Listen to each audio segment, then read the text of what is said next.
चलिए बच्चों, कोलाइजन के लेक्चर को ही हम लोग आगे बढ़ाते हैं। अभी हम लोग बात कर रहे थे, अभी कैमरे की रील एक्चुअली खत्म हो गई थी, मैंने आपको बताया था। तो उसमें क्या हुआ था, बेसिकली हम लोगों ने एच हाइट से किसी ऑब्जेक्ट को गिराया था और बॉल और फ्लोर का जो टक्कर का जो कोफिशिएंट रेस्टिट्यूशन था बच्चों, वो ई था। तो उसके बाद हम लोगों ने देखा कि बॉल जो है वो एच डैश हाइट तक रिबाउंड करती है, जबकि आप लोगों ने देखा कि जो एच डैश है बच्चों, उसकी value E square H I थी। हम लोगों ने डिराइव किया कि एच डैश की वैल्यू कितनी आई थी, ई स्क्वायर एच। उस बेसिस पर काइनेटिक एनर्जी में या पोटेंशियल एनर्जी में कितना रिलेटिव लॉस आया, परसेंटेज लॉस आया, इस पर हम लोग बात कर चुके हैं। अब इसी से रिलेटेड हम थोड़ा सा और आगे बढ़ते हैं बच्चों। बहुत बेसिक बेसिक किस्म के न्यूमेरिकल से अभी मैं आपको और थोड़ी देर कराऊंगा। देखिए, हमें बोला है कि हमने किसी बॉल को एच हाइट से ड्रॉप किया। गौर कीजिएगा, हमने किसी बॉल को एच हाइट से ड्रॉप किया और बॉल और फ्लोर के टक्कर का बच्चों जो कोफिशिएंट ऑफ रेस्टिट्यूशन है वो है ई। अब उसमें क्या हो रहा है कि बॉल जो है बच्चों, कोफिशिएंट ऑफ रेस्टिट्यूशन ई है। अब उसके बाद में बॉल इससे टकराती है, फिर ऊपर जाती है, फिर नीचे आती है, फिर ऊपर जाती है, फिर नीचे आती है, प्रोसेस होती है। और जब बॉल परफेक्ट रेस्ट में आ जाएगी या कंप्लीट रेस्ट में आ जाएगी, उससे पहले बॉल कुल मिलाकर कितनी डिस्टेंस ट्रेवल करेगी, ये आपको कैलकुलेट करना है। मैं एक बार क्वेश्चन को रिपीट कर देता हूँ। A ball is dropped from height h. The coefficient of restitution between the collision between the ball and the floor is E. The calculate total distance traveled by the ball before coming to complete rest. एक पूर्ण विराम अवस्था में आने से पहले ball कितनी distance cover करेगी, कैलकुलेट कीजिए। मैं तो आपको ये सलाह दूंगा बच्चों, वीडियो को पॉज कीजिए। सच क्वेश्चन जो भी मैं बोल रहा हूँ वो सारे के सारे मैंने आपके पैकेज में भी लिखवा दिए। आप पैकेज से भी देखकर कर सकते हैं, पर अच्छा ये रहेगा बच्चों कि स्वयं से करें, वीडियो को पॉज करें, खुद से करें। और जब आपको लगे कि आपने कर लिया है या आप बिल्कुल थक हार जाए कि नहीं हो रहा, तब आप वीडियो को आगे बढ़ा सकते हैं और चाहे तो पैकेज में से भी सॉल्यूशन देख सकते हैं। तो चलिए, अभी हम लोगों ने यहाँ पर क्या करा बच्चों, यहाँ पर हम लोगों ने ये रहा फ्लोर। अब यहाँ पर क्या हुआ, हमने एच हाइट से बॉल को गिराया। जब एच हाइट से बॉल को गिराएंगे बच्चों, तो उसके बाद आपने देखा कि वो एच डैश हाइट तक उछलती है। It rebounds up to height H dash. अब देखिए, बॉल यहाँ से यहाँ आई, उसके बाद में एच डैश हाइट तक गई। अब ऐसा नहीं कि फिर वो हवा में लटक जाएगी, फिर वापस से नीचे आएगी, फिर ऊपर जाएगी। और सेकेंड टाइम बच्चों हो सकता है वो एच डबल डैश हाइट तक जाए, फिर बॉल वापस से यहाँ नहीं रुकेगी, फिर नीचे आएगी, फिर ऊपर जाएगी। और मान लीजिए कि थर्ड टाइम बच्चों जो बॉल है वो एच ट्रिपल डैश हाइट तक गई। मैं समझाता हूँ। देखिए, बॉल को आपने एच हाइट से गिराया, टकराई, some loss in kinetic energy occurs there, rebounds back up to height as dash, and after rebounding back up to height as dash, it won't remain over here. वो वापस से नीचे आएगी, फिर ऊपर जाएगी। और सेकंड टाइम मान लीजिए एच डबल डैश हाइट तक गई, फिर वापस से नीचे आएगी, एच ट्रिपल डैश हाइट तक गई, फिर नीचे आएगी, फिर वापस से क्या होगा बच्चों, फिर से वो एच फोर डैश हाइट तक जाएगी। और ये प्रोसेस लगातार चलती रहेगी तब तक चलती रहेगी जब तक वो उछलना बंद नहीं कर दे, जब तक वो रिबाउंड करना बंद नहीं कर दे। मतलब जब उसके उछलने की हाइट 0 हो जाए। तो अगर हम डिस्टेंस ट्रैवल करना देखना चाहते हैं बच्चों, तो पहली बात तो यहाँ पर ये देखिए, अगर मैं एच डैश के बारे में बोलूँ तो एच डैश की वैल्यू कितनी होगी, एच डैश की वैल्यू होगी ई स्क्वायर एच। ये हम लोग डिराइव कर चुके हैं, अभी हम लोगों ने देखा था एच डैश की वैल्यू ई स्क्वायर एच। और ऐसे ही बच्चों जो एच डबल डैश होगा, एच डबल डैश की वैल्यू होगी ई स्क्वायर एच डैश, ई स्क्वायर एच डैश। क्यों? क्योंकि देखिए, इस एच डैश के लिए जो पहले वाली हाइट थी, इस एच डैश के लिए जो पहले वाली हाइट थी बच्चों वो थी एच, और एच डबल डैश के लिए जो पहले वाली हाइट थी वो एच डैश थी। Every time it will rebound back up to E square times of the original height. पहली बार जब एच डैश तक उछलनी थी तो उसे एच हाइट से गिराया गया। उसके बाद फिर बच्चों जब वो एच डैश हाइट तक उछली तो ये रहा कुछ, और फिर जब एच डबल डैश हाइट तक जाएगी तो एच डबल डैश हाइट तक जाने के लिए बच्चों जो ओरिजिनल हाइट होगी वो होगी एच डैश। और एच डैश की वैल्यू यदि हम देखें तो प्रैक्टिकली एच डैश की वैल्यू है बच्चों E square H. E square H से ये हो जाएगा E to the power 4h, E to the power 4h हो जाएगा। थोड़ा सा कहानी को आगे बढ़ाते हैं। अब अगली बार बच्चों जब वो एच ट्रिपल डैश हाइट तक जाएगी, एच ट्रिपल डैश हाइट तक जाएगी, तो इस समय एच ट्रिपल डैश के टाइम पर ओरिजिनल हाइट कौन सी होगी बच्चों, H double dash. H triple dash के टाइम पर ओरिजिनल हाइट होगी एच डबल डैश, तो ये ई स्क्वायर एच डबल डैश और ई स्क्वायर। और जहाँ तक एच डबल डैश की वैल्यू है बच्चों वो आप ऑलरेडी निकाल चुके हो, वो है e to the power 4h। Solve this, you people get e to the power 6h। Hope आपको समझ में आया है। हर बार बच्चों वो पिछली हाइट की ई स्क्वायर टाइम्स, पहली बार देखिए एच हाइट से गिराया, फिर जब वो एच डैश हाइट तक गई तो एच डैश जो होगा बच्चों वो e square of the original h होगा, जैसा कि यहाँ पर देखा।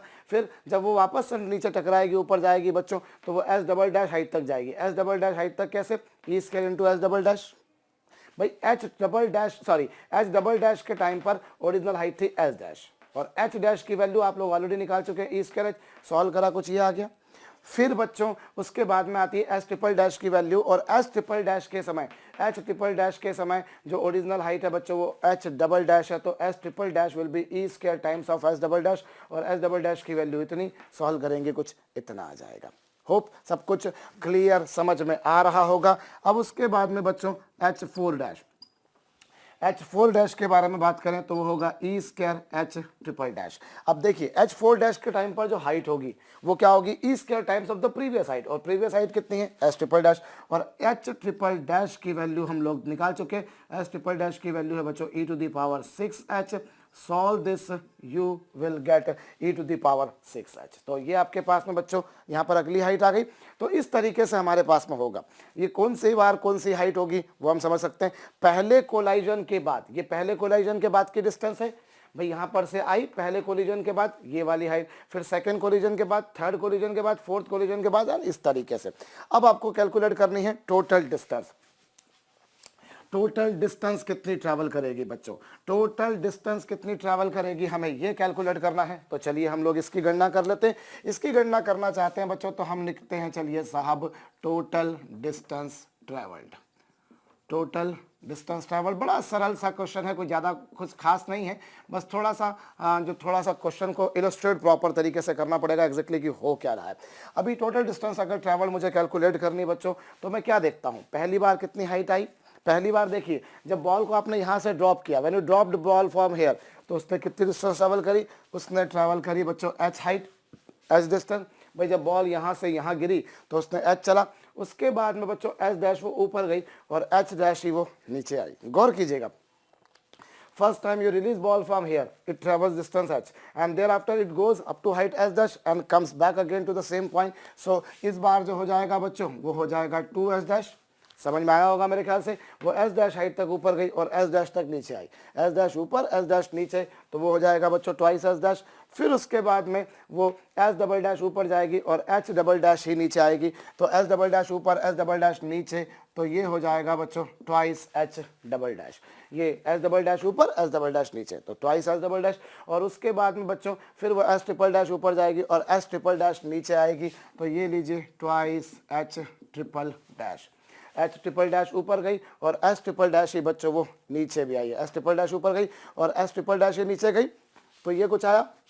उसके बाद में इसी तरीके से बच्चों ट्वाइस एच फोर डैश ऊपर और उतना ही नीचे। हर बार दुगना क्यों आ रहा है? देखिए पहली बार बॉल यहाँ से यहाँ आई तो उसने एच डिस्टेंस ट्रैवल करी, फिर एस डैश ऊपर एस डैश नीचे, फिर एस डबल डैश ऊपर एस डबल डैश नीचे, एस ट्रिपल डैश ऊपर एस ट्रिपल डैश नीचे, एच फोर डैश ऊपर एच फोर डैश नीचे, लाइकवाइज। ये कब तक चलता रहेगा भैया? ये तब तक चलता रहेगा जब तक कि उसने उछलना बंद ना कर दे, जब तक वो वापस ऊपर नीचे होना बंद ना कर दे।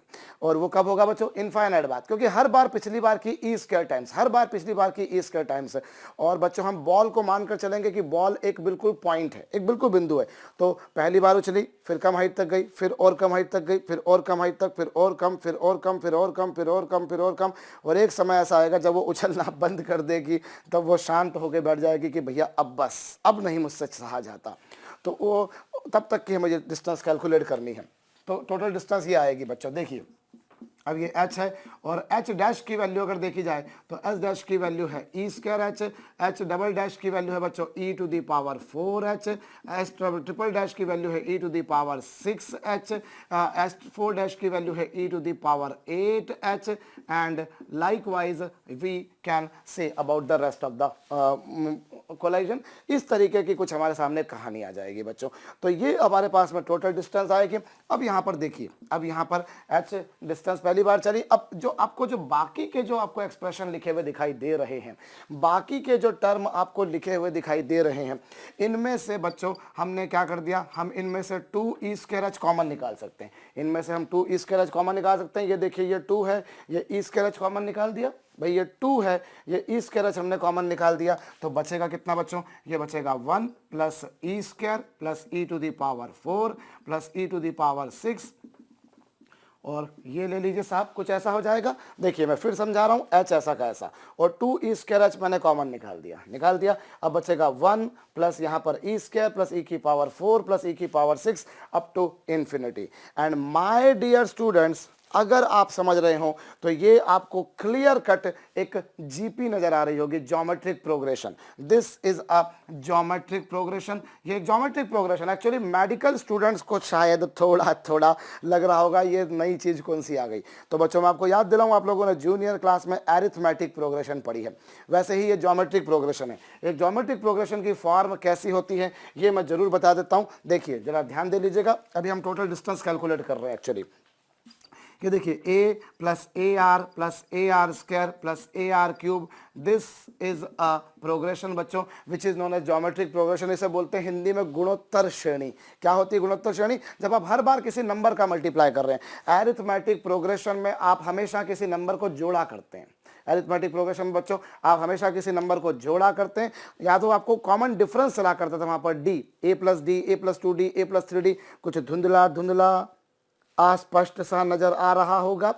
यहां बच्चों हम मल्टीप्लाई करते हैं। ये देखिए ए यहां पर फर्स्ट टर्म है, जैसे आप एपी में भी फर्स्ट टर्म बोलते थे, और आर जिसका आप हर बार मल्टीप्लाई करते हैं। ए था, फिर ए आर, फिर A are square. Every time you are multiplying by a number. आप हर बार एक नंबर का मल्टीप्लाई कर रहे हैं। किसका मल्टीप्लाई कर रहे हैं? आर का। ए था, ए आर, फिर A are square, A r cube.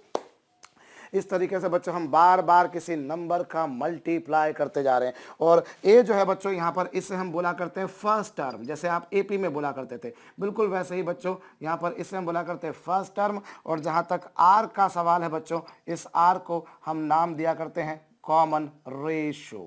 इसे हम कॉमन रेशो बोलते हैं, सर्वानुपात। और इसका सम क्या होता है बच्चों? इसका सम होता है a अपॉन 1 माइनस आर।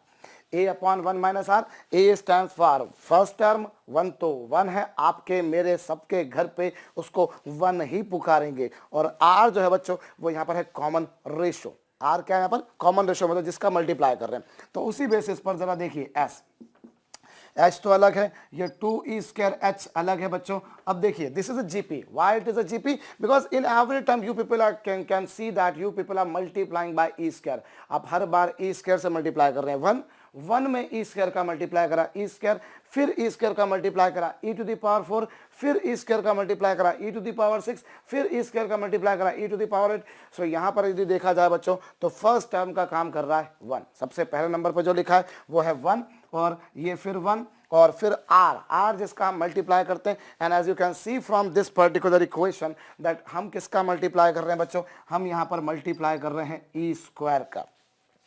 ये गौर कीजिए, a यहाँ पर 1 है, और फिर यहाँ पर 1 माइनस आर, और r क्या है बच्चों यहाँ पर? e square. का है e स्क्वायर? क्योंकि हम हर बार e स्क्वायर का मल्टीप्लाई कर रहे हैं, e स्क्वायर का गुणा कर रहे हैं। तो जरा देखिए, अब अगर इन दोनों में देखा जाए बच्चों तो इन दोनों में क्या होगा? मैं h को अगर कॉमन निकाल दूं, अभी मैं एलसीएम ले रहा हूं, अगर इन दोनों में से मैंने h को कॉमन निकाल दिया बच्चों, h को यदि कॉमन निकाल दिया तो यहाँ 1 माइनस ई स्क्वायर आ जाएगा। ये 1 माइनस ई स्क्वायर, ये 1 माइनस ई स्क्वायर यहाँ आ गया, और ये प्लस का बच्चों 2e स्क्वायर, ये प्लस का 2e स्क्वायर, और अपॉन में 1 माइनस ई स्क्वायर, अपॉन में 1 माइनस ई स्क्वायर हो जाएगा। देखिए h दोनों में से कॉमन आ गया, ये 1 माइनस ई स्क्वायर इधर आ गया, प्लस 2 ई स्क्वायर। और इस तरीके से बच्चों इसको हम सॉल्व करेंगे तो ये h हो जाएगा, ये 1 प्लस ई स्क्वायर हो जाएगा, और ये हो जाएगा बच्चों 1 माइनस ई स्क्वायर। इस तरीके से आपके पास में काम हो जाएगा। ये देखिए ये h है, ये 1 minus E square plus 2e square, 1 plus E square upon 1 minus E square. Solving this will give you h into 1 plus e square over 1 minus e square. In this way I can say the total distance traveled by the ball before coming to complete rest, full rest is this much. बहुत सरल सा question है, बस थोड़ा सा यहाँ mathematics लग गया है तो मेडिकल स्ट्रीम के जो स्टूडेंट्स हैं वो थोड़े से हो सकते हैं इधर उधर हो जाएं, पर मेरी कोशिश ये होती है कि मैं उनको भी इधर उधर नहीं होने दूं। और एक्चुअली मेडिकल के स्टूडेंट्स फिजिक्स को थोड़ा सा अपने आप में एक हाइप बना देते हैं कि इतना डिफिकल्ट होता नहीं, इतना वो डिफिकल्ट बना लेते हैं just because of one reason कि साहब उसमें मैथमेटिक्स लग रहा है। अरे मैथमेटिक्स लग रहा है तो क्या है, तो वही गुणा भाग है, तो वही जोड़ घटाओ करना है बस थोड़ा सा। अब आपको पाला तो पड़ेगा भैया, जब तक आप मेडिकल एंट्रेंस क्वालिफायर नहीं कर लेते तब तक तो आपको फिजिक्स पढ़ना ही पड़ेगा। Once you enter into the medical college, once you enter into MBBS, BDS और something like which is completely medical oriented stream, thereafter you can put down the physics books anywhere. उसके बाद में आप physics की book को आप रद्दी कर दीजिए, बेच दीजिए, आप कोई नहीं कुछ कहेगा बच्चों, लेकिन उस दिन तक तो आपको पढ़ना ही पड़ेगा और मजे लेके पढ़िए, इंजॉय करके पढ़िए तो मज़ा आएगा। अगर आप सोचेंगे कि मजबूरी है तो बच्चों मजबूरी में तो फिर हम मज़े नहीं आते, फिर जरूरी मतलब वो हमारे लिए कंपल्शन हो जाता है। एनीवेज सो बच्चों ये हमारे पास में जो है टोटल डिस्टेंस ट्रेवल्ड आ गई। अब यहाँ पर एक और बात मैं बच्चों बताता हूँ, चलिए इसी क्वेश्चन में हम एक और काम करते हैं। हमसे अभी क्या बोला था, calculate total distance travel by the particle before coming to complete rest, ये कहा था। अब एक काम करते हैं, इसी में एक क्वेश्चन और जोड़ लीजिए, in above question in the previous question calculate the time, total time for which particle moves, ball moves before coming to complete rest। आपको क्या करना है बच्चों, आपको टोटल टाइम बताना है जब तक बॉल मूव करती है जबकि वो परफेक्ट रेस्ट में आ जाए, उससे पहले बॉल परफेक्ट रेस्ट में आ जाए बच्चों, उससे पहले बॉल कितनी टोटल डिस्टेंस ट्रेवल करती है वो आपको कैलकुलेट करना है। तो करिए, थोड़ी देर कोशिश कीजिए, जैसा अभी मैंने यहाँ पर करा बिल्कुल वैसा ही। टोटल टाइम आपको क्या बताना बच्चों, टोटल कितने टाइम के लिए बॉल मूव करेगी, टोटल कितने टाइम के लिए बॉल मूव करेगी before coming to complete rest. जब हम करेंगे तो कैसे करेंगे, आपको याद हो बच्चों, हम लोग 1D मोशन में देख चुके हैं कि अगर किसी ऑब्जेक्ट को हम h हाइट से गिराते हैं तो उसको नीचे गिरने में या ऊपर जाने में जो टाइम लगता है बच्चों वो √2h/g लगता है। हम लोग मोशन अंडर ग्रेविटी या 1D मोशन में ये सारी कहानी कथा देख चुके हैं, सारी कहानी कथा देख चुके हैं बच्चों कि अगर हमने उसको h हाइट से गिरा दिया तो जो टोटल टाइम रहेगा वो अंडर √2h/g होगा, और जितना टाइम ऊपर जाने में उतना टाइम नीचे आने में बशर्ते एयर के फ्रिक्शन को नेग्लेक्ट कर दिया जाए। और उसे काउंट करते हैं बच्चों तो फिर हमने देखा था कि वो ऊपर जल्दी जल्दी जाती है और नीचे धीरे धीरे आती है, अगर आपको कुछ याद आ रहा हो, हम बात कर चुके हैं। एनीवेज अब क्या होगा बच्चों, इस केस में देखिए, जब आपने बॉल को गिराया, जब आपने बॉल को गिराया बच्चों यहाँ से, तो जो टोटल टाइम होगा वो कितना होगा वो हमें कैलकुलेट करना है। चलिए हम वो भी कर लेते हैं, और होप आप लोगों ने वीडियो को पॉज करके खुद से भी करा होगा। कोई ज़्यादा डिफिकल्ट टास्क नहीं है बच्चों, बड़ा सरल सहज आसान सी बात है, पर फिर भी मैं कराए देता हूं आपको। देखिए टोटल टाइम आपको निकालना है। पहली बार तो क्या होगा बच्चों, अगर मैं पहली बार के लिए बोलूं तो पहली बार के लिए टाइम कितना होगा, पहली बार तो वो सिर्फ और सिर्फ नीचे आएगी। कैसे नीचे आएगी भैया, यहाँ से गिराया अंडर √2h/g टाइम बाद वो नीचे पहुंच जाएगी। भाई मैंने बॉल को यहाँ से ड्रॉप किया अंडर √2h/g टाइम के बाद वो नीचे पहुंच गई।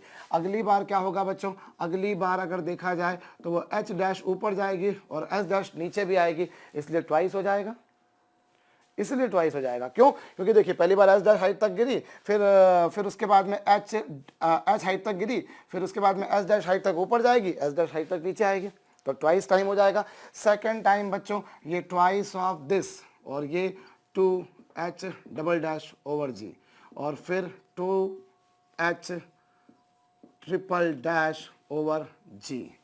ऐसा कुछ कुछ हो जाएगा। इस तरीके से करते जाएंगे बच्चों, और कब तक करेंगे, वही घिसी पिटी सी बात, इनफाइनाइट टाइम तक, क्योंकि इनफाइनाइट नंबर ऑफ कोलिजन होंगे, assuming ball to be a point और the particle mass.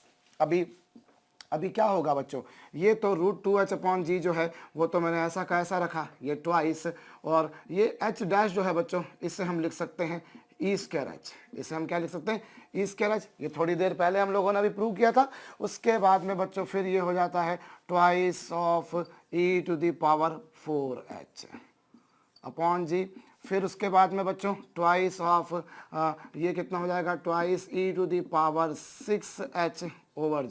And this thing will be taking place continuously. ये लगातार चलता रहेगा बच्चों। अब ये लगातार चलता रहेगा, आप देखिए यहाँ पर क्या होगा बच्चों, यहाँ पर यदि हम देखें तो ये हो जाएगा under the √2h/g, under the √2h/g हो जाएगा। और यहाँ पर यदि हम देखें, इस केस में यदि हम देखें बच्चों, तो इस केस में क्या होगा, ये लीजिए साहब, हमने यहाँ पर अगर देखें थोड़ा सा इसको हम हल कर लेते हैं। चलिए, अभी ये ट्वाइस तो है ही सही, ये ट्वाइस तो है ही सही। अभी ई स्क्वायर का रूट अगर मैं निकालता हूँ बच्चों, ई स्क्वायर का रूट हो जाएगा ई स्क्वायर का रूट हो जाएगा ई, और ये हो जाएगा √2h/g। ये लीजिए, मैंने ये तो बच्चों एज इट इज रखा, और ये ई स्क्वायर का रूट बाहर आके ई हो गया √2h/g। फिर यहाँ पर बच्चों ये 2 लिया, और ये e⁴ का square root E square, e⁴ का स्क्वायर रूट ई स्क्वायर हो जाएगा, और ये हो जाएगा बच्चों कितना, √2h/g। कुछ ऐसा। वैसे ही यहाँ पर यदि हम देखें तो ये 2e⁻3, e⁻6 का क्यूब रूट कितना हो, स्क्वायर रूट कितना होगा, e³, और ये हो जाएगा बच्चों √2h/g। और इस तरीके से बच्चों कुछ ऐसी कहानी हमारे सामने आएगी। अब यदि बच्चों ये तो √2h/g था, है और रहेगा, इसमें कोई दिक्कत वाली बात नहीं। और यदि मैं यहाँ पर बाकी का जो आगे लिखा हुआ जो दिखाई दे रहा है बच्चों, इसमें से यदि मैं 2e√2h/g कॉमन निकाल दूं, 2e सब में है, √2h/g सब में है, अगर मैं इन सबको कॉमन निकाल दूं बच्चों, तो ये बचेगा 1 + e अप टू इन्फिनिटी। कुछ ऐसा हो जाएगा। देखिए, 2e इंटू √2h/g कॉमन निकाल दिया, इधर बचेगा 1, इधर बचेगा e, इधर बचेगा e², वगैरह वगैरह। होप समझ में आ रहा है। बड़ा साधारण सा कैलकुलेशन है, कोई ज़्यादा डिफिकल्ट टास्क है नहीं इसमें सच।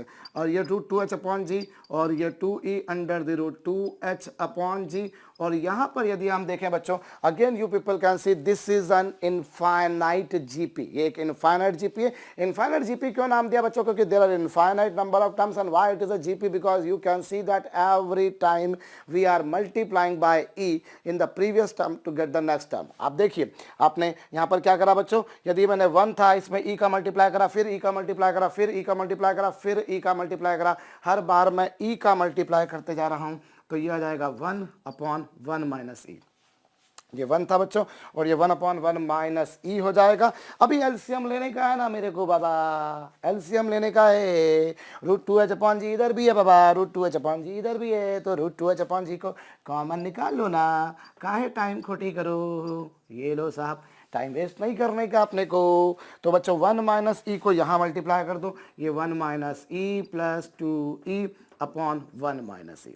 होप बहुत सरल सा कैलकुलेशन है भाई। √2h/g ਇੱਥੇ भी सी, तो ਇੱਥੇ भी सी ਅਸੀਂ कॉमन कर लेता भाई, तो हम यहाँ बचेगा 1, यहाँ बचेगा 2e/1 - e। थोड़ी थोड़ी भाषाओं का परिवर्तन कई बार हो जाता है मुझसे, कभी कुछ कभी कुछ। चलिए एनीवेज, अभी बच्चों यहाँ पर क्या हो जाएगा, √2h/g, √2h/g, और ये हो जाएगा बच्चों 1 + e/1 - e।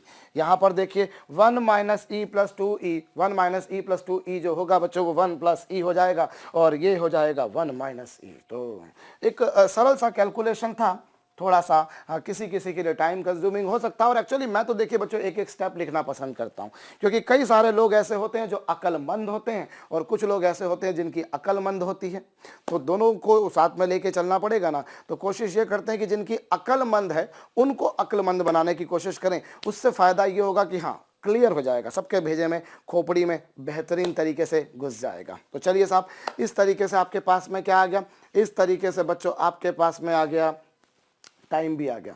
थोड़ा सा और आगे बढ़ते हैं। अभी हम लोगों ने कोफिशिएंट ऑफ रेस्टिट्यूशन पर कुछ हल्के फुल्के बहुत नाजुक नाजुक किस्म के सम करे। हम इसको बहुत डिटेल में पढ़ें काफ़ी करेंगे बच्चों। मैंने जैसे आपसे थोड़ी देर पहले भी कहा था, ब्रेक से पहले अगर मैं यूँ कहूँ तो बेहतर होगा कि इस पर बहुत गुंजाइश है बच्चों। Collision is a very favourite topic, बहुत फेवरेट टॉपिक होता है किसी भी इंट्रेंस एग्जामिनेशन के लिए, बहुत फेवरेट टॉपिक होता है, और लगभग क्वेश्चन इस पर बनते ही बनते हैं। तो हमें तो इसको बहुत अच्छी तरीके से इसको घसीट घसीट के पढ़ना चाहिए, जितना घसीट घसीट के पढ़ सकते हैं। अभी मैं थोड़ा सा आगे बढ़ता हूं, और एक सरल सा क्वेश्चन मैं आपको दे रहा हूं बच्चों। 2 बॉडीज हैं आइडेंटिकल मास की, 2 बॉडीज हैं बच्चों सेम मास की। जरा गौर कीजिएगा, 2 बॉडीज हैं जिनके मासेस जो हैं वो सेम है, and they are moving in mutually perpendicular direction with speed 5 metre per second. दोनों 5 मीटर/सेकेंड की स्पीड से चल रहे हैं। They both are moving with the velocities of 5 metre per second in mutual perpendicular direction. They collide with each other. वो एक दूसरे से कोलाइड करते हैं, और कोलाइड कर देने के बाद दोनों एक सिंगल मास बना देते हैं। कोलाइड कर देने के बाद बच्चों दोनों एक सिंगल मास बन जाते हैं। वो जो सिंगल मास होगा उस सिंगल मास की वेलोसिटी क्या होगी, उस सिंगल मास की वेलोसिटी क्या होगी, उस पर हमें काम करना है। हमें क्या बोला बच्चों कि हमारे पास में दो आइडेंटिकल मास है, they both are moving in oppose in mutual perpendicular direction with the speed of 5 metre per second, they collide each other with each other and become a single mass, what would be the velocity of that single mass. Video को pause कीजिए और question को try कीजिए। अभी तक देखिए हम लोगों ने जो न्यूमेरिकल्स करे वो न्यूमेरिकल्स ऐसे थे बच्चों जिसमें कोलाइजन जो हुआ करते थे वो हेड ऑन कोलाइजन होते थे, आमने सामने की टक्कर होती थी। पर बच्चों ये आमने सामने की टक्कर नहीं है। यहाँ पर देखिए ये एक मास कैसे जा रहा है, ऐसे जा रहा है, दूसरा मास कैसे जा रहा है, ऐसे जा रहा है, दोनों म्यूचुअली परपेंडिकुलर जा रहे हैं। एक मास ऐसे जा रहा है, एक मास ऐसे जा रहा है। तो in this condition both the bodies are moving but they are not moving along the line joining their center। इनके सेंटर को मिलाने वाली लाइन ये है, पर क्या ये इनके सेंटर को मिलाने वाली लाइन के अलॉन्ग मूव कर रहे हैं? नहीं, बिल्कुल नहीं कर रहे। और चूंकि वो सेंटर को मिलाने वाली लाइन के अलॉन्ग नहीं मूव कर रहे बच्चों, इसलिए this is not a head on collision, this is basically an oblique collision. This is an example बच्चों जो एक ऑब्लिक कोलिजन का एग्जांपल है, एक ऑब्लिक कोलिजन का एग्जांपल है। और इस ऑब्लिक कोलिजन में क्या होगा बच्चों, अगर मैं ऑब्लिक कोलिजन में देखूं तो पहली बात देखिए, पहले वाले का मोमेंटम इस डायरेक्शन में है और दूसरे वाले का मोमेंटम इस डायरेक्शन में है। तो इन दोनों का जो नेट होगा बच्चों, एक का मोमेंटम ऐसा है, दूसरे का मोमेंटम ऐसा है, तो इन दोनों का जो नेट मोमेंटम होगा बच्चों, इन दोनों का जो नेट मोमेंटम होगा वो इस डायरेक्शन में होगा। रिजल्टेंट दोनों का momentum is a vector quantity, तो दोनों का जो रिजल्टेंट होगा बच्चों वो दोनों के बीच में होगा। तो जो कंबाइंड मास बनेगा, मोमेंटम कंजर्व रहता है, और मोमेंटम कंजर्व रहता है बच्चों, तो मोमेंटम कंजर्व होने के कारण, मोमेंटम कंजर्व है मतलब हर एस्पेक्ट में, ना केवल मैग्नीट्यूड वाइज बल्कि मैग्नीट्यूड और डायरेक्शन दोनों वाइज, तो वो कंजर्व रहेगा हर एस्पेक्ट में बच्चों। और इस कारण जो दूसरा उसका मोमेंटम जो रहेगा, फाइनल मास का जो रहेगा, वो भी इसी डायरेक्शन में रहेगा।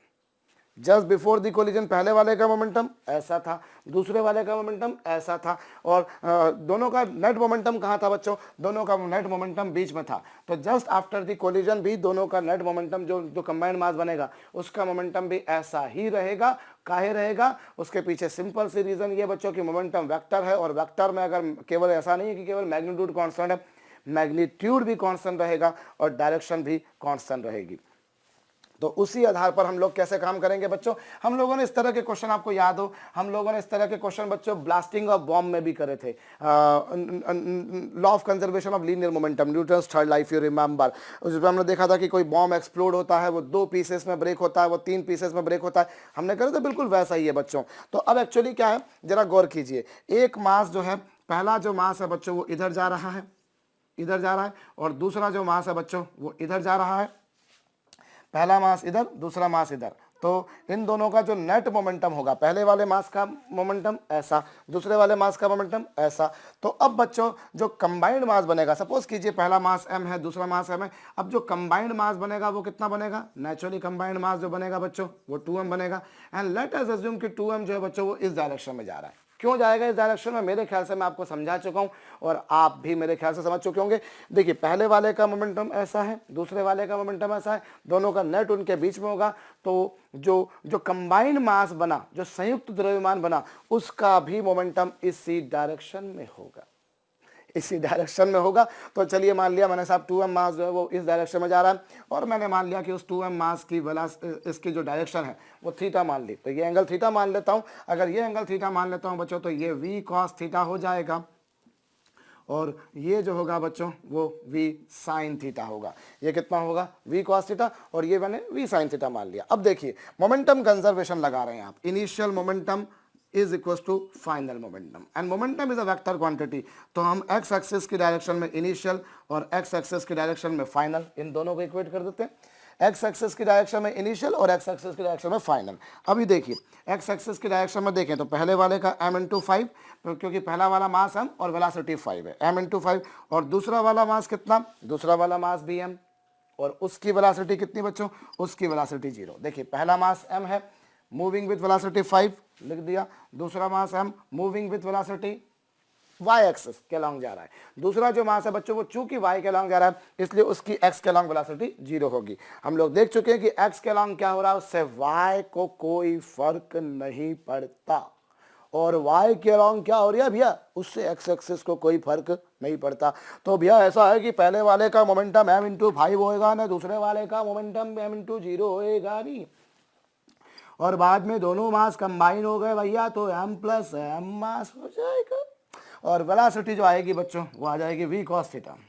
कितनी आ जाएगी वो v cos theta, because velocity इस डायरेक्शन में थी और इस डायरेक्शन को इस डायरेक्शन में रिजॉल्व करोगे तो वो cos थीटा आ जाएगा, कुछ ऐसा हो जाएगा। अभी क्या होगा बच्चों, ये लीजिए साहब, अभी देखिए m इंटू 5, ये 5m बराबर ये m plus m 2m v cos theta, ये कुछ हो जाएगा बच्चों। और m से m क्या हो गया, कैंसिल हो गया, तो ये 2v cos theta, 2v cos theta is equal to 5। Let this be our equation number first. इसे मैंने माना समीकरण नंबर 1 होगा बच्चों। इसे हमने क्या मान लिया कि समीकरण नंबर 1 हो गया। हमने मोमेंटम को कंजर्व किया, we have made the conservation of momentum. मैंने मोमेंटम को, संवेग को संरक्षित करा। मोमेंटम एक वेक्टर क्वांटिटी है।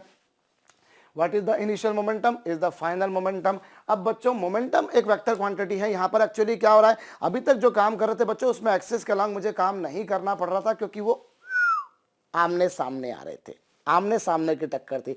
अभी टक्कर आमने सामने की नहीं है, अभी ऑब्लिक है, अभी ग्रेजिंग है, अभी बच्चों तिरछी टक्कर है। अरे तिरछी टक्कर है, तुम इधर से आ रहे हो, हम उधर से आ रहे हैं। पहले बिल्कुल सामने सामने बातें हो रही थी, अब थोड़ी सी इशारों इशारों में बातें हो रही हैं। तो बच्चों इनिशियल एक्स के अलॉन्ग और फाइनल एक्स के अलॉन्ग दोनों को हमने लिख दिया।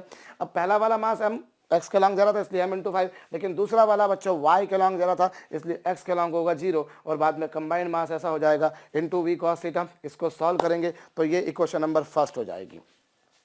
और दूसरा क्या होगा बच्चों, अगर मैं दूसरे के बारे में बात करता हूं, अगर मैं दूसरे वाले के बारे में बात करता हूं तो दूसरे वाला मतलब कौन, y एक्सिस। अभी देखिए y एक्सिस के लॉन्ग जो इनिशियल होगा, y एक्सिस के लॉन्ग वही फाइनल होगा।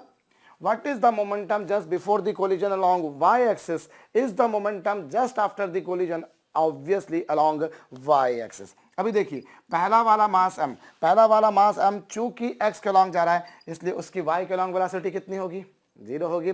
चूंकि बच्चों वो y के लॉन्ग जा रहा है इसलिए x के लॉन्ग x के लॉन्ग जा रहा है इसलिए y के लॉन्ग 0। और दूसरा वाला मास तो बच्चों m बाकायदा y के अलॉन्ग ही जा रहा है। पहला वाला m चूंकि x के लॉन्ग जा रहा है इसलिए y के लॉन्ग 0, और ये वाला m बच्चों एग्जैक्टली y के लॉन्ग ही जा रहा है इसलिए m इंटू 5। और तो फाइनल मोमेंटम यदि हम देखें बच्चों तो वो हो जाएगा m प्लस m।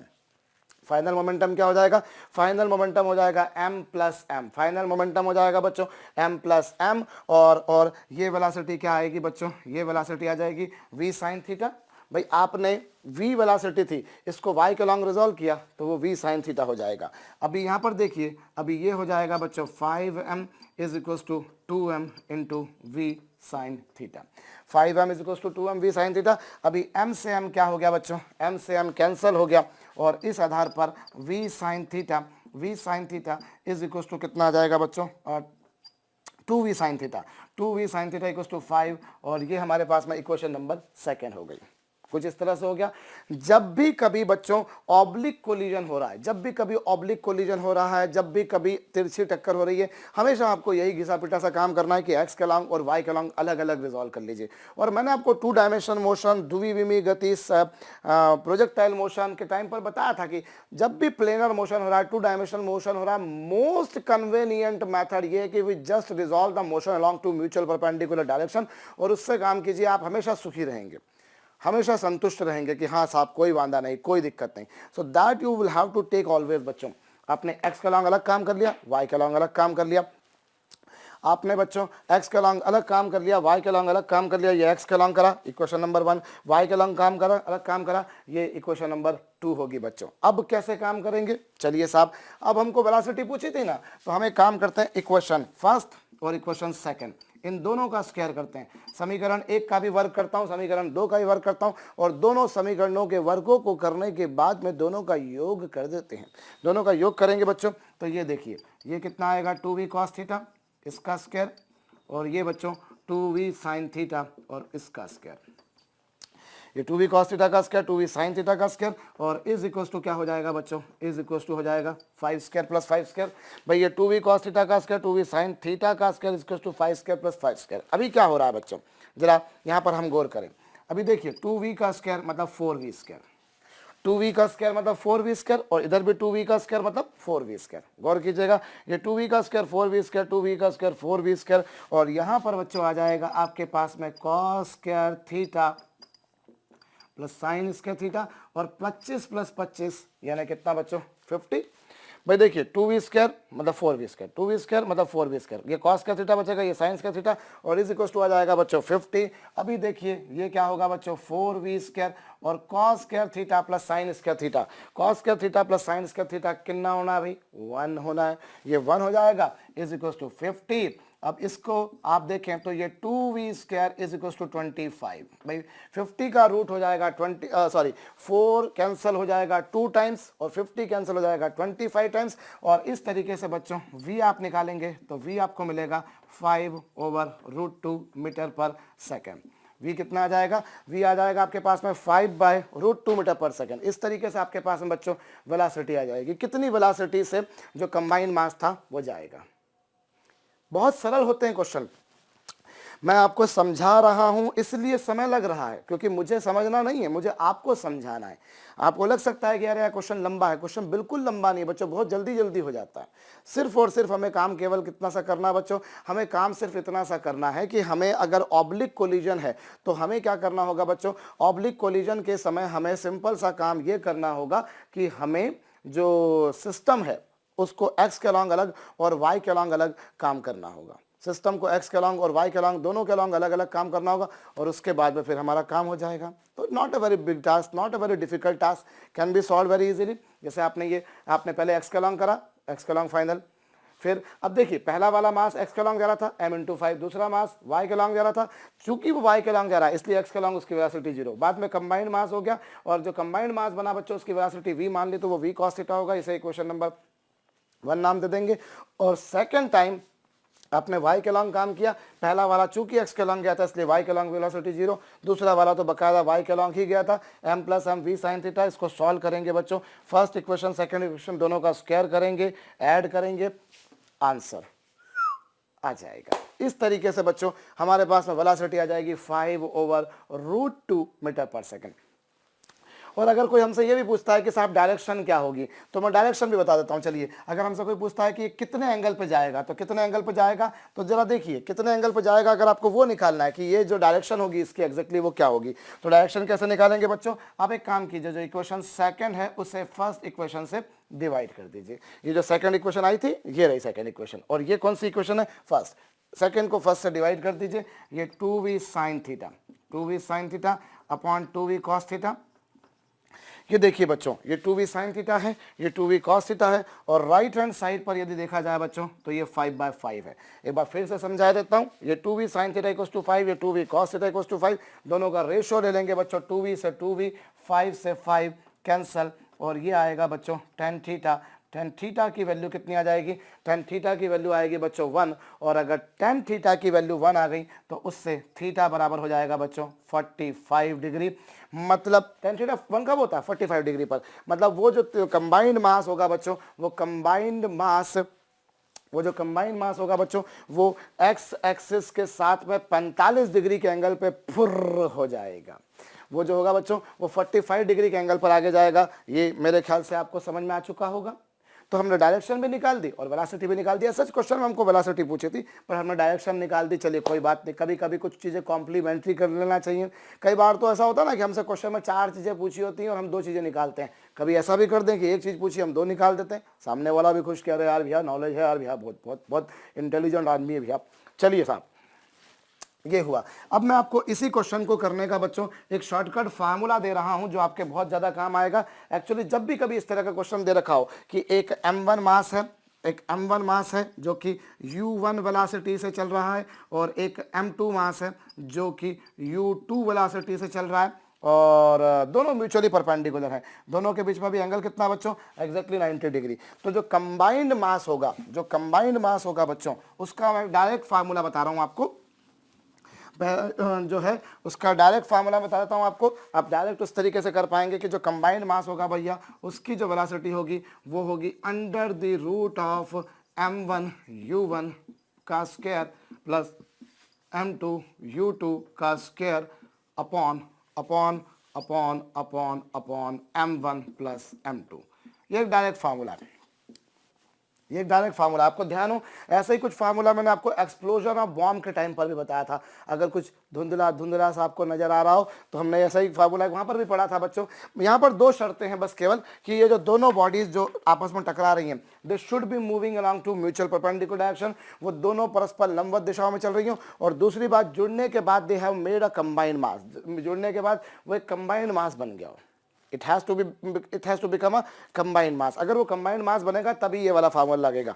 और जैसा कि यहाँ दे रखा था तो वैसा कर सकते हैं। देखिए इस क्वेश्चन में अभी पहला वाला मास m, वेलोसिटी 5, दूसरा वाला मास भी m और उसकी वेलोसिटी 5, और अपॉन में m प्लस m। सॉल्व कर लीजिए, हल करके देखिए, डिट्टो वही आंसर आएगा। क्यों आएगा, चलिए मैं कर देता हूँ। ये कितना बच्चों, 25m² प्लस 25m² अपॉन में कितना बच्चों, अपॉन में, अरे सॉरी, m1 भी m था और m2 भी m था, अपॉन में 2m।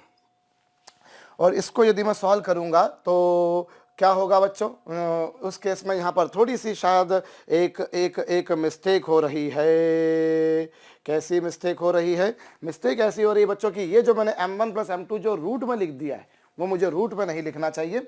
मैं क्षमा चाहूँगा, गलती हो गई। और आखिर गलती इंसानों से ही होती है, तो मैंने कोई नया काम तो करा नहीं, मैं हमेशा से करता आ रहा हूँ। तो थोड़ी सी ये एक स्पेलिंग मिस्टेक है बच्चों, छोटी सी। उस स्पेलिंग मिस्टेक को हटा दीजिएगा। ये लीजिए साहब, अभी क्या होगा बच्चों, अभी अगर आप देखेंगे तो ये 25m², 25m²। अब इसमें से आप अगर देखें तो क्या कॉमन आ रहा है, ये देखिए साहब, पहली बात तो ये 50m² हो जाएगा, और 50m² का और अपॉन 2m, और 50m² का रूट क्या होगा बच्चों, 50m² का रूट होगा 5√2, 50 का रूट होगा 5√2 अपॉन में इंटू m, m² का रूट m और अपॉन में 2m, m से m कैंसल। आप सॉल्व कर लीजिए, आपको मिल जाएगा बच्चों 5√2, 5/√2 मीटर पर सेकेंड। होप ये फार्मूला आपको समझ में आया होगा। कोई ज़्यादा बड़ा काम नहीं, कोई ज़्यादा कॉम्प्लेक्स जटिल काम नहीं है बच्चों। सिंपल सी बात यह है कि अगर जो दो बॉडीज कोलाइड कर रही थी, they should be moving along two mutual perpendicular direction, वो परस्पर लंबवत दिशाओं में चल रही हूँ, वो परस्पर लंबवत दिशाओं में चल रही हों। और जो जब कोलाइड कर लेती हैं तो कोलाइड कर देने के बाद they should become a single mass. मतलब ये एक ऑब्लिक परफेक्टली इनइलास्टिक कोलाइजन का एग्जाम्पल है, एक ऑब्लिक परफेक्टली इनइलास्टिक कोलिजन का एग्जांपल है, जिसमें दोनों मासेस जुड़ गए हैं, एक कंबाइंड मास बन गया है और ऐसा कुछ हो गया है। फार्मूला ये रहेगा बच्चों, ये रूट में नहीं आएगा। आपने पहला मास भी हम लिया, दूसरा मास भी हम लिया, पहले की वेलोसिटी 5, दूसरे की वेलोसिटी 5, हल किया, इस तरह से हो जाएगा। तो आप चाहें तो इतनी लंबी चौड़ी कहानी बना सकते हैं, या फिर इतने से भी आप काम कर सकते हैं। तो ये एक शॉर्टकट फार्मूला आप लोगों के पास में आया बच्चों। एक क्वेश्चन मैं और आपको देता हूं। हमें एक क्वेश्चन और दिया बच्चों कि ये देखिए, ये एक्स एक्सिस है, यहाँ पर एक 3 kg का मास है, एक 3 kg का मास है बच्चों, जो कि आ रहा है 5 मीटर पर सेकंड की स्पीड से। गौर कीजिएगा, एक 3 kg का मास है बच्चों जो कि 5 मीटर पर सेकंड की स्पीड से आ रहा है। और ये जो एंगल आपको दे रखा है बच्चों, ये एंगल दे रखा है 30 डिग्री। कितने डिग्री का एंगल दे रखा है, ये दे रखा है बच्चों आपको 30 डिग्री। और एक दूसरा मास और मैं लेता हूं, चलिए साहब आसानी के लिए, नहीं मैं थोड़ा सा हल्का सा इसको डिफर कर देता हूं। यहां पर दूसरा मास लिया बच्चों 4 kg, दूसरा मास लिया मैंने 4 kg, which is moving along this direction with the speed 5√2 metre per second, जो 5√2 मीटर पर सेकंड की स्पीड से आ रहा है। और ये जो एंगल दे रखा है बच्चों आपको, this angle is of 45 degree. ये एंगल कितना दे रखा है आपको, 45 डिग्री। क्वेश्चन में जरा ध्यान दीजिएगा, दो मासेस है बच्चों, पहला मास 3 kg का 5 मीटर पर सेकंड की स्पीड से आया, दूसरा मास 4 kg का 5√2 मीटर पर सेकंड की स्पीड से आया। दोनों के एंगल आपको इंडिकेट कर रखे हैं। They collide with each other and become a single mass. दोनों कोलाइड करेंगे, अब दोनों कोलाइड करेंगे बच्चों, और कोलाइड के बाद में वो एक सिंगल मास बना लेंगे। उस सिंगल मास की वेलोसिटी और उसकी डायरेक्शन बतानी है, उसके मूवमेंट की डायरेक्शन बतानी है। सो मैं तो एक अच्छी सी सलाह दूंगा बच्चों। क्या सलाह दूंगा जी, हमेशा से जो मैं देता आ रहा हूं कि आप मुझे थोड़ी देर आराम करने दीजिए। बहुत लंबा समय हो गया मुझे वैसे भी बोलते बोलते, तो मुझे थोड़ी देर आराम करने दीजिए बच्चों, और आप वीडियो को पॉज करके क्वेश्चन को ट्राई कीजिए। कैसे करेंगे? देखिए हमने यहाँ पर क्या लिया बच्चों, ये 3 kg का मास जिसकी स्पीड इतनी थी, 4 kg का मास जिसकी स्पीड इतनी थी, दोनों टकराए और दोनों टक्कर करने के बाद में एक सिंगल मास बन जाते हैं। आपसे वेलोसिटी पूछिए और डायरेक्शन भी पूछिए। अभी देखिए पहले वाले का मोमेंटम कौन सी डायरेक्शन में बच्चों, इस डायरेक्शन में, और दूसरे वाले का मोमेंटम किस डायरेक्शन में, इस डायरेक्शन में। भाई पहले वाले का मोमेंटम ऐसा, दूसरे वाले का मोमेंटम ऐसा, तो जो जो जो रिजल्टेंट मोमेंटम आएगा बच्चों, देखिए पहले वाले का मोमेंटम कैसा है, पहले वाले का मोमेंटम ऐसा है, पहले वाले का मोमेंटम ऐसा है, दूसरे वाले का मोमेंटम ऐसा है, तो जो नेट आएगा बच्चों वो इन दोनों के बीच में कहीं आएगा। भाई दो वेक्टर का जो रिजल्टेंट होता है वो उन दोनों के बीच में होता है। अगर क्वेश्चन थोड़ा सा आसान होता, कैसा होता कि जितना मास ये है उतना ही मास ये होता, कि दोनों 3 kg के या दोनों 4 kg के होते, या तो दोनों 3 kg के होते या दोनों 4 kg के होते, और दोनों की वेलोसिटी भी सेम होती, कि इसके भी 5 इसके भी 5, या इसके भी 5√2 इसके भी 5√2, और दोनों एंगल भी सेम होते, कि ये भी 30 ये भी 30, या फिर ये भी 45 ये भी 45। तो फिर बड़ा सुंदर सा प्रश्न हो जाता। क्यों? क्योंकि दोनों मासेस सेम, दोनों की वेलोसिटी सेम, दोनों की डायरेक्शन एंगल भी सेम, तो नेचुरल सी बात है कि जो नेट मोमेंटम आता वो दोनों के ठीक बीच में आता, और जो कंबाइंड मास है वो एग्जैक्टली इस एक्स एक्सिस के अलॉन्ग या इनके एंगल बायसेक्टर के अलॉन्ग चला जाता। सोचिए आप, थोड़ा सा एनालाइज कीजिए प्रॉब्लम को। अभी दोनों मासेस डिफरेंट हैं, दोनों की वेलोसिटी डिफरेंट है, दोनों के एंगल डिफरेंट है, तो नेचुरल दोनों के मोमेंटम भी डिफरेंट है। आपको एक बात मैं पहले बता चुका हूं कि कोई भी दो फोर्स, एक फोर्स मान लीजिए P है, एक फोर्स मान लीजिए Q है, तो एक बात आप कंफर्म जानते हैं बच्चों कि दो फोर्सेस P और Q का जो रिजल्टेंट होता है वो उन दोनों के बीच में होता है। वो यहां हो सकता है, वो यहां हो सकता है, वो यहां हो सकता है, वो यहां हो सकता है। दोनों का जो रिजल्टेंट होता है बच्चों, resultant of any two vectors lies between them. और अगर वो दोनों डिट्टो सेम है, डिट्टो सेम है, तो उनका रिजल्टेंट एग्जैक्टली बीच में होगा बीच में।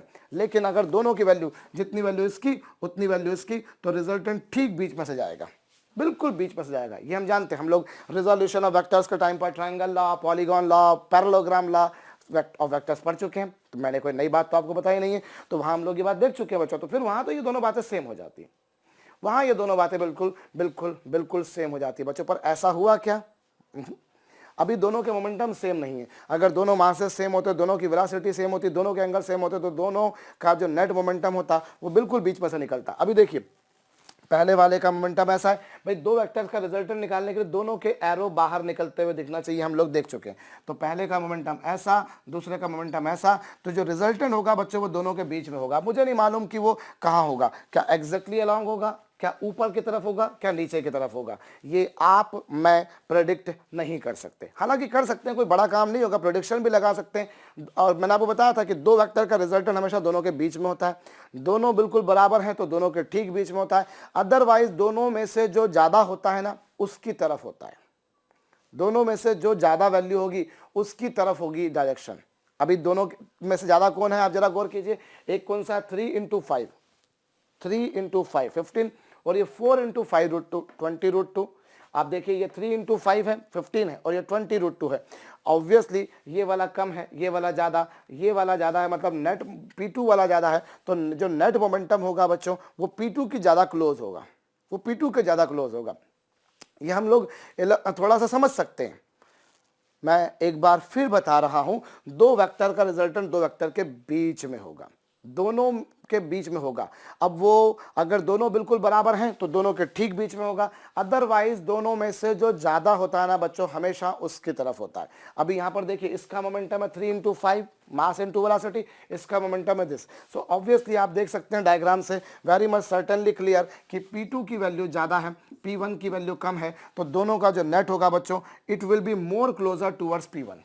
जो नेट होगा वो ज्यादा किसके क्लोज होगा, P2 के ज्यादा क्लोज होगा, क्योंकि P2 ज्यादा है, तो ऐसा कुछ होगा, हम ये समझ सकते हैं। चलिए मेरे ख्याल से तो आपको ये समझ में आया होगा। अब मैं इसे मिटाने देता हूं बच्चों और थोड़ा सा हम लोग आगे बढ़ते हैं। एक बार मैं डायग्राम को फिर से बनाता हूं। देखिए पहले वाले का मोमेंटम जो था बच्चों, पहले वाले का मोमेंटम कहाँ था, पहले वाले का मोमेंटम इस डायरेक्शन में था, और ये कितना एंगल है, ये वाला जो एंगल है बच्चों वो 30 डिग्री का है, वो 30 डिग्री का है। दूसरे वाले का जो मोमेंटम है बच्चों वो P2 है जो कि ऊपर की डायरेक्शन में, और ये एंगल कितना बच्चों 45 है। अब इन दोनों का जो नेट मोमेंटम होगा वो कहाँ होगा, इन दोनों का जो नेट मोमेंटम होगा वो कहीं बीच में होगा, कहीं यहाँ पर, ये लीजिए ये नेट मोमेंटम हुआ। और मैंने मान लिया बच्चों कि ये वाला जो एंगल है उसे मैंने थीटा मान लिया, कि नेट मोमेंटम की जो डायरेक्शन है वो मैंने कितनी मान ली, थीटा मान ली। और मैंने मान लिया कि जो कंबाइंड मास है बच्चों, जो कंबाइंड मास है it is moving with velocity v।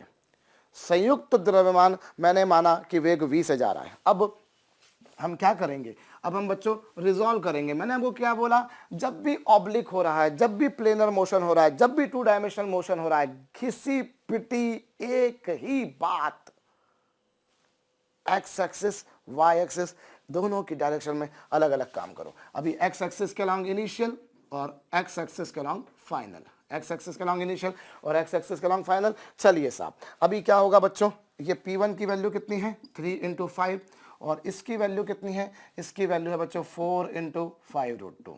अभी देखिए, अभी मैं इसको रिजॉल्व करूंगा, अगर मैं इस वाले को रिजॉल्व करूंगा बच्चों तो 3 × 5 मतलब 15 cos 30, 15 cos 30, होप समझ में आया होगा। ये देखिए 3 5 है 15 और अगर मैं इसको इधर रिजॉल्व करूंगा तो ये एंगल 30 है, इसलिए ऐसा कुछ हो जाएगा।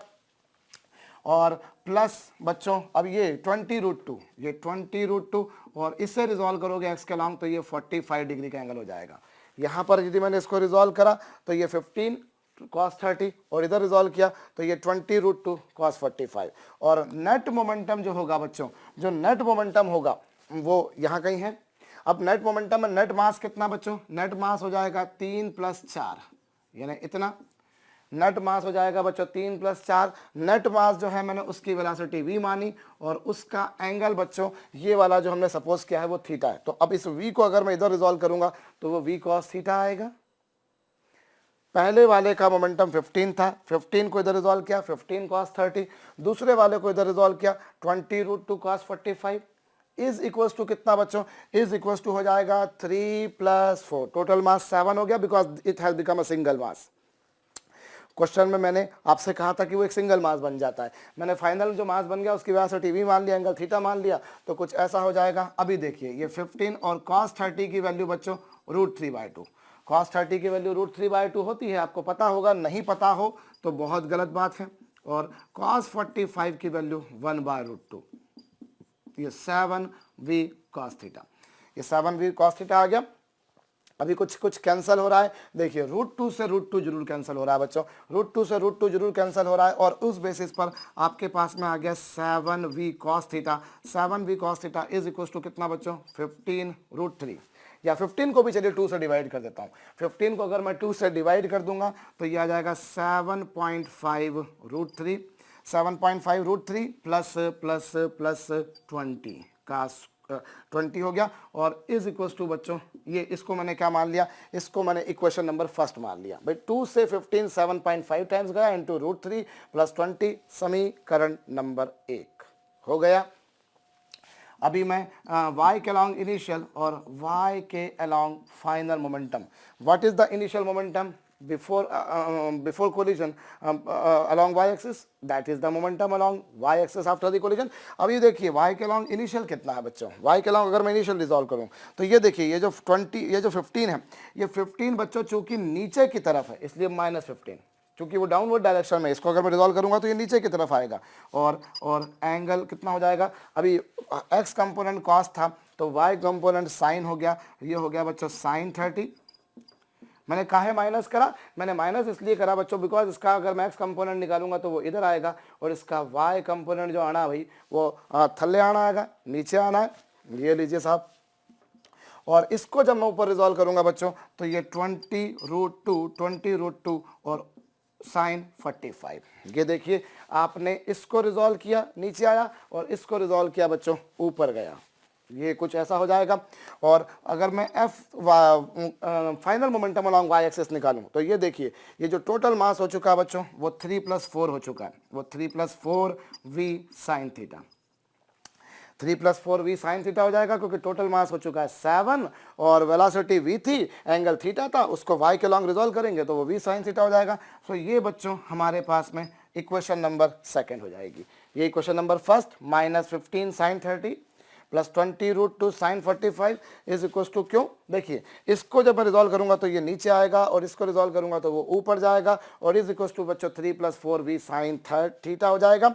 अभी यहाँ पर मैं क्या कर सकता हूँ बच्चों, ये देखिए मैं अगर एक ही स्टेप में लिख दूं तो मेरे को लगता है मैं गलती नहीं करूंगा, बहुत टाइम दे दिया मैंने इसको।